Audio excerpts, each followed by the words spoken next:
So we're finally here at the first step. And this first step is going to be the most important step to starting the process of selling your first house. What is it? Well, it's getting a client. To be able to sell a house, you're going to have to be able to get a house to sell in the first place. And getting a client to represent is going to be the first and most important step. Now, there's going to be a couple ways that you can go ahead and get a client. The first way we're going to look at is going to get a client through a brokerage firm that's going to hand you down leads. Now, how this will work, for example, is let's just say you work with Red Fox Realty. They're a realty company here in Albuquerque, New Mexico, and you're going to pay them a fee every month or sometimes every year or based off your deals, and they will hand you down leads which you can go and pursue. That's just one example. However, other brokerages will charge you a percent of your commission. On average, a broker or an agent will make around 3% of whatever the house sells for, but that can differ depending on what it says in your listing agreement. We'll get to that later. The point is that they're going to take a certain portion of whatever you make on your house. So that's going to go ahead and be the first step, is getting a client. Like I said, one way to do it is getting it through a brokerage firm, but there is another way to do it. A lot of times people who are even working with a brokerage firm and want more leads, or who are not working with under a specific brokerage that will hand them down leads, will go ahead and try to get leads on their own.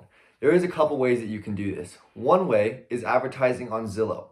Now, Zillow is a really great way to advertise. They're going to be offering you a great list of people who want to buy houses because that's where people go on Zillow. Now, this will cost money, and I'm not going to lie, it's very specific on how you pay your money.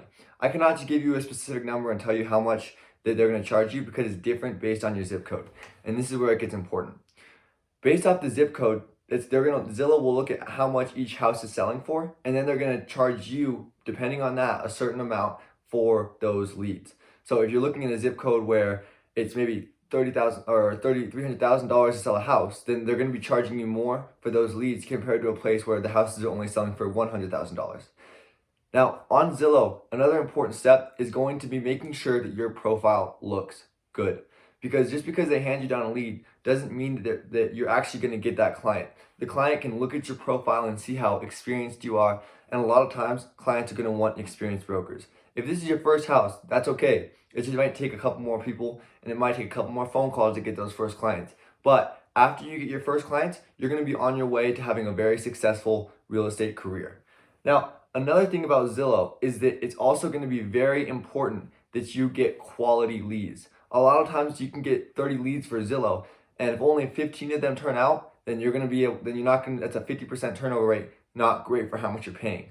And also, when you're paying for your Zillow account, you can pay for about 5% or something like that. 5% is what they say you can pay for of the buyers are going to be turned to you for the lead. However, depending on how competitive it is in the zip code, they may actually dullify the 5% and it may be less. If you want to know more about this or read about the specifics of this, you can go ahead and look in the link in the description below. It will be talking specifically on Zillow. It's how much does Zillow charge for leads? 5 things to know. That's the source I'm going to be talking about. Now, there's other ways you can get leads as well, though, such as signs. Now, there's things like billboards, which a lot of times big brokerages can put up for you and then pass you down those leads. Or you can do things like bandit signs. Now, you need to be very careful when it comes to bandit signs because that can be a very gray area. Some cities do not allow bandit signs, and some people consider it littering when you do post up bandit signs.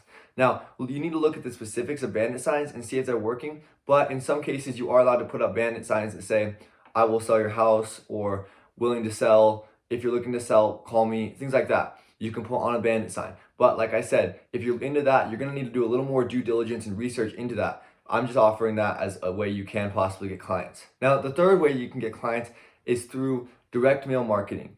This is a really great way, and a lot of people do use direct mail marketing. However, there is a very high upfront cost at times. People will send around a lot of letters to people who they think are motivated sellers, and they'll try to get a lead off of that, and hopefully they'll give them a call. They'll put their number in that. Now, when it comes to direct mail marketing, this is a really great way to get clients, but you need to make sure that you seem honest and that you seem like a good person and somebody who's really just looking to sell your house, which is a hard thing to convey over a letter. A lot of times the ways you can do this is having handwritten letters. I'll also have a link in the description talking about handwritten letters and what the best things to say are, best ways to write these letters are, and so that you understand exactly what you're trying to do when you're trying to get a client through handwritten letters. The last way I want to talk about specifically for you is going to be open houses. Now, this might be the best way that you're going to be able to get face-to-face contact with motivated sellers.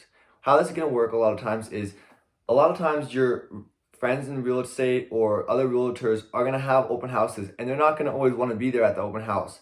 A lot of times some of the more successful realtors aren't going to have time to always be at every open house. So you can offer to go to the open house and run the open house for them.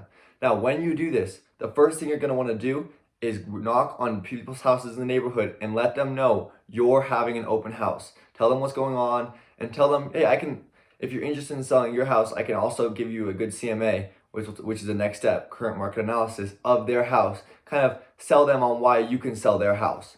Now, this is going to be kind of in the future steps, but this is a great way to sell yourself and try to start getting clients, as well as people who walk in the door in the open houses. Oftentimes, they're looking to buy a house in the first place. I'm not going over the steps for a buyer, but that is a possible way to get clients as well. There's other ways you can get clients as well, such as sites called or organizations called Kevcore and House Hunt. But the things about these is that a lot of times you're going to need to be a little more experienced, or they're going to come a little later, and they're much more complex than just sending postcards or starting an open house. I'm not going to get into the specifics of those ones because a lot of times those are for a little more sophisticated realtors, and this is not the guide for sophisticated realtors. If you're interested in that, or you want to get into that, you can just look up how House Hunt works or how Kevcore works, and they'll help you out perfectly.